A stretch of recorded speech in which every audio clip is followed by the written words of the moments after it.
Ya, ini hasilnya setelah kita lakukan proses pengopresan ya. Ini depan, sablon depannya seperti ini. Kemudian ini dia yang tadi kita coba lakukan pengeleman ya. Jadi kita gabungkan dari beberapa objek kemudian menjadi satu, dan ini dia hasilnya ya. Teman-teman bisa lihat sendiri, ini lebih menghemat ya. Kalau teman-teman memang mau irit bisa menggunakan cara seperti ini, cuman ekstra ya, pengerjaannya lebih lebih membutuhkan usaha. Kalau teman-teman nggak memikirkan budgeting, ini bisa langsung ya. Nah, ini bagian bawah belum terlalu nempel, jadi kita press ulang lagi kedua. Ini atas sudah ya, kedua.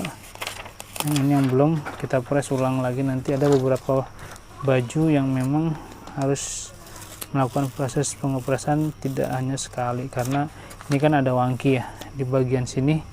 Ini mengganjal ketika bagian ini tidak dilapis dengan kertas atau sesuatu benda yang bisa membuat rata, maka akan terhambat proses pengopresannya. Jadi sehingga di bagian belakangnya ada yang bermasalah atau tidak menempel ya teman-teman.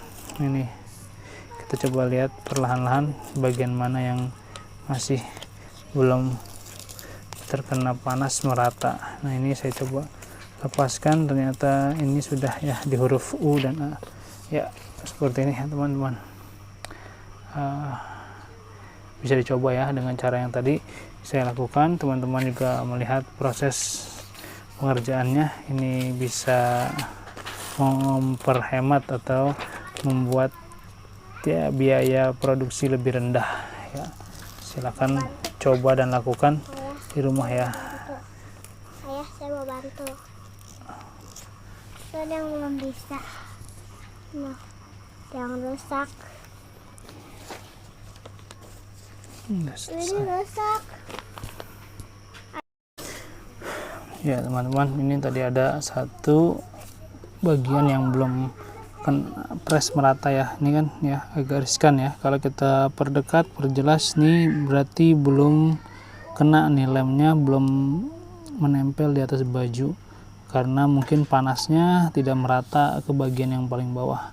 Jadi sehingga kita harus melakukan proses press pengulangan. Ini juga lihat teman-teman, kalau lihat ini bagian dari DTF yang tidak terpress dengan maksimal atau suhu press tidak merata. Caranya gimana? Ini adalah problem ya. Nah, kenapa terjadi seperti itu? Kita analisis dulu. Di sini ini adalah baju ya, baju wangki yang mana di sini ada kerah ya. Ada kerah, ada kancing. Nah, ini ketika kita kembali seperti ini, posisi ini di bagian sini yang tadi di belakang kerah ini mengganjal. Di bagian leher juga mengganjal. Jadi sehingga permukaan ini tidak merata. Jadi caranya kita balik aja posisinya seperti ini teman-teman. Ya, kita posisikan yang belum terkena press, kita taruh di atas. Jadi sehingga seperti ini. Jadi di press dengan cara terbalik ya. Nanti kita lakukan pengepresan seperti ini. Tarik. Nah, kita tunggu ya dalam waktu beberapa detik.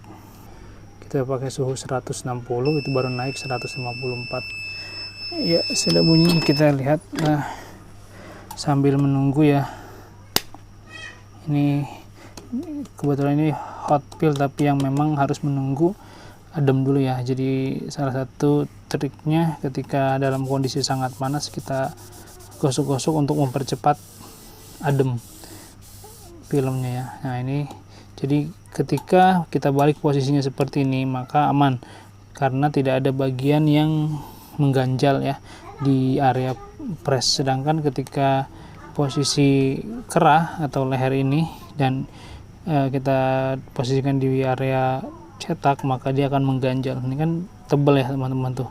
Jadi ketika dia ada di posisi ini di atas mesin press, permukaannya tidak rata. Jadi ada yang naik, ada yang lebih tinggi. Makanya ada objek yang memang tidak terkena panas secara merata.